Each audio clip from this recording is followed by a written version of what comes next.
यदि आपको या आपके किसी नियर एंड डियर वन को प्रेगनेंसी या डिलीवरी के बाद कमर में दर्द होता है तो इस वीडियो को ध्यान से देखें।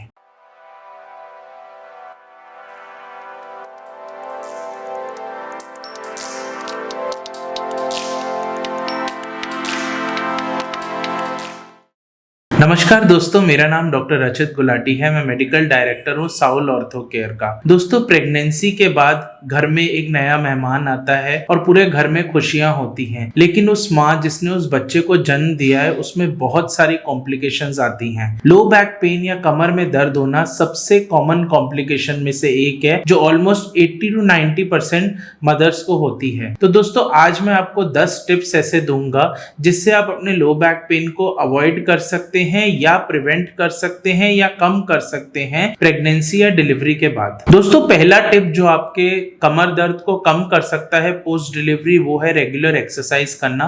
रेगुलर स्ट्रेंथनिंग एक्सरसाइज करना बहुत जरूरी है। जो हमारे सामने की तरफ कोर मसल्स होते हैं या जो अब्डोमिनल मसल्स होते हैं वो काफी रिलैक्स हो जाते हैं प्रेगनेंसी के दौरान, क्योंकि यूट्रस एक्सपैंडेड होता है और इस एरिया में बच्चा होता है। तो इन मसल्स को स्ट्रेंथन करना बहुत जरूरी होता है, टाइट रखना बहुत जरूरी होता है। और इसके साथ साथ पैरास्पाइनल मसल्स या कमर की रीढ़ की हड्डी के पास के मसल्स, हैमस्ट्रिंग्स मसल्स, काफ मसल्स और अपर ट्रेपेजियस मसल्स को रिलैक्स करना बहुत जरूरी होता है। इसलिए रेगुलर स्ट्रेंथनिंग और स्ट्रेचिंग एक्सरसाइज करना बहुत जरूरी है और उसको आप अगर करेंगे तो अपने कमर दर्द को काफी हद तक प्रिवेंट कर सकते हैं। दोस्तों, दूसरा टिप जो आपको कमर से दर्द में बचाएगा डिलीवरी के बाद वो है अपने वेट को रेगुलेट करना। हम सब जानते हैं कि लेडीज का वेट 7 से 8 किलो तक बढ़ सकता है प्रेगनेंसी के दौरान। तो with in 6 weeks of your delivery आपको ये एम करना चाहिए कि आपका वेट वापस नॉर्मल तक आ जाए या एटलीस्ट उतने लेवल तक आ जाए जो आपकी प्रेगनेंसी से पहले था। इसके लिए आप कार्डियक एक्सरसाइजेस कर सकते हैं, रेगुलर वॉकिंग कर सकते हैं, बैलेंस डाइट ले सकते हैं, जिससे आपका वेट कंट्रोल हो जाता है। हमारे हाउस होल्ड में यह भ्रम फैलाया जाता है कि प्रेगनेंसी के बाद क्योंकि मदर्स बेबी को फीड करती हैं इसलिए उनको एक्स्ट्रा कैलोरीज दी जाए, ज्यादा घी तेल का खाना खिलाया जाए, पर this does more harm then good. इसके बहुत हार्मफुल इफेक्ट्स हो सकते हैं। एक प्रॉपर बैलेंस डाइट लेने से भी आप अपनी न्यूट्रिशनल रिक्वायरमेंट्स को फुलफिल कर सकते हैं और अपने वेट को भी कंट्रोल कर सकते हैं। दोस्तों, तीसरा टिप है वो है proper positioning while feeding the baby.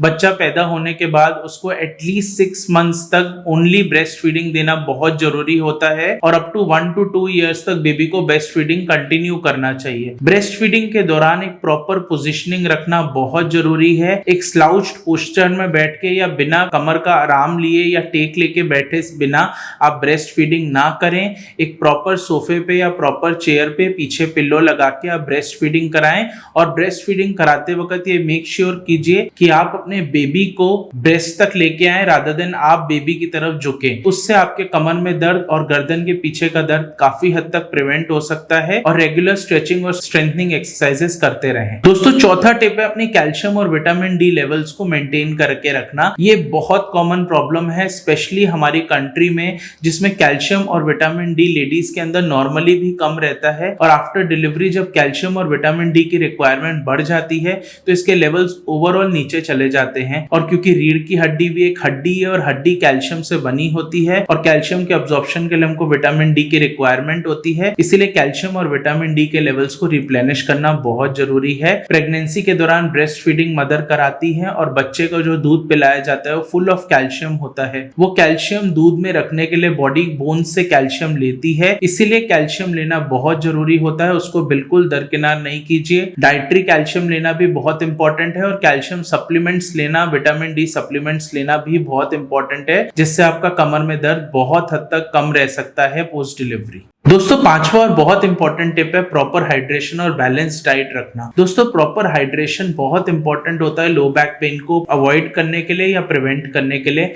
हम सब जानते हैं दिन में 3 से 4 लीटर पानी पीना बहुत जरूरी है, जो कि 8 से 10 ग्लासेस होता है। पानी के बहुत ज्यादा फायदे होते हैं और सबसे इंपॉर्टेंट फायदों में से ये होता है कि वो मसल नरिशमेंट प्रॉपर रखता है और उस मसल्स को कॉन्ट्रैक्टेड मोड या स्पैज्म में नहीं जाने देता। अगर मसल स्पैज्म नहीं होगा तो लो बैक पेन नहीं होगा। होगा। इसके साथ साथ बैलेंस डाइट लेना बहुत जरूरी है, और बैलेंस डाइट का मतलब फुल फैट डाइट बिल्कुल भी नहीं है। Proper intake of carbohydrates, proteins, minerals, vitamin and fats बहुत जरूरी है मदर के लिए भी और चाइल्ड के लिए भी, क्योंकि चाइल्ड का पूरा पोषण मदर के मिल्क से ही होता है। दोस्तों छठा पॉइंट जो आपके कमर दर्द को अवॉइड कर सकता है पोस्ट डिलीवरी, वो है अपने चाइल्ड को जब आप पिकअप करें, जैसे कि उसके बेड या कॉट से जब पिकअप करें, तो कमर को सामने झुकाने की जगह अपने घुटने को झुकाएं, घुटने को मोड़े और उससे पिकअप करें बच्चे को। ये प्रॉपर पिकिंग टेक्निक अगर आप सीख जाएंगे तो कमर के ऊपर कम स्ट्रेन जाएगा, और कमर के ऊपर कम स्ट्रेन जाने से उसके दर्द को हम बहुत हद तक प्रिवेंट कर सकते हैं। तो प्रॉपर ट्रेनिंग लेना बहुत जरूरी है। बच्चे को पिकअप करते समय ये सब ध्यान रखना बहुत जरूरी होता है। दोस्तों सातवां टिप है टू अवॉइड स्ट्रेसिंग। हम सब जानते हैं प्रेगनेंसी के बाद एक पोस्टपार्टम ब्लूज नाम का एक फिनोमिनन होता है। मदर के अंदर हॉर्मोन्स का एकदम फ्लश होता है, प्रोजेस्टेरोन और रिलैक्सिन हार्मोन बहुत ज्यादा सिक्रीट होता है पोस्ट प्रेगनेंसी, और ये हार्मोन्स बहुत स्ट्रेस दे सकते हैं माइंड को, और स्ट्रेस ज्यादा होने की वजह से हमारे बॉडी की दर्द झेलने की जो क्षमता होती है वो कम हो जाती है, और बॉडी का सेल्फ एनाल्जेसिक सिस्टम या दर्द को प्रिवेंट या कम करने वाला जो बॉडी का अंदरूनी सिस्टम होता है वो गड़बड़ा जाता है। इसलिए स्ट्रेस ना लें। इसको प्रिवेंट करने के लिए आप योगा, मेडिटेशन इत्यादि का भी सहारा ले सकते हैं, और उस मदर के फैमिली मेंबर्स का भी बहुत हद तक रोल बनता है कि मदर को ज्यादा स्ट्रेस ना करें और रिलैक्स्ड रखें। इससे आप दर्द को बहुत हद तक प्रिवेंट कर सकते हैं। दोस्तों आठवां है, ये बहुत ज्यादा हमारे देश में देखा जाता है कि हम लोग बेबी को कमर की तरफ या साइड में कैरी करते हैं। आजकल फ्रंट पैक बेबी कैरियर्स बहुत ज्यादा मार्केट में पाए जाते हैं, जिसको सामने की तरफ बेल्ट के थ्रू बांध लिया जाता है और बेबी सामने की तरफ लेटा हुआ होता है। इससे कमर के ऊपर बहुत कम असर पड़ता है, कमर के ऊपर दर्द बहुत कम होता है और स्ट्रेस बहुत कम रहता है।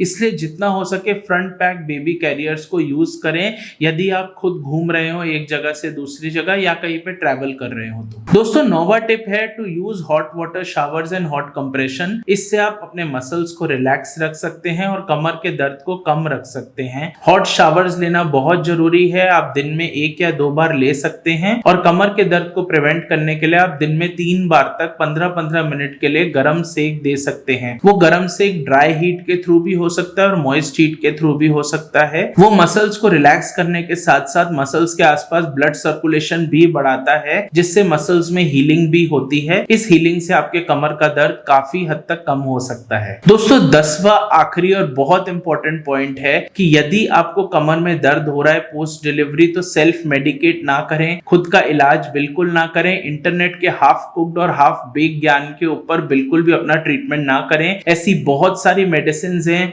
जो आप बिना डॉक्टरी परामर्श के लेंगे तो आपके खुद के स्वास्थ्य या आपके बच्चे के स्वास्थ्य के ऊपर बहुत ज्यादा असर पड़ सकता है। इसलिए एक डॉक्टर से मिलना बहुत जरूरी है यदि आपको कमर में दर्द होता है, और उनके परामर्श के बेसिस पे ही अपना ट्रीटमेंट स्टार्ट करना बहुत जरूरी है। दोस्तों आप जानते ही मेरा नाम डॉक्टर रचित गुलाटी है। मैं मेडिकल डायरेक्टर हूँ साउल ऑर्थो केयर का, और हम ऐसी बहुत सारी जानकारी भरे वीडियोस अपने YouTube channel Saul ortho care पे आपके साथ शेयर करते रहते हैं। इस वीडियो को ज्यादा से ज्यादा लोगों तक पहुंचाइए, और स्पेशली उनको पहुंचाइए जो नई नई माएँ बनी हैं या जिनकी फैमिली में नए बच्चे का आगमन हुआ है।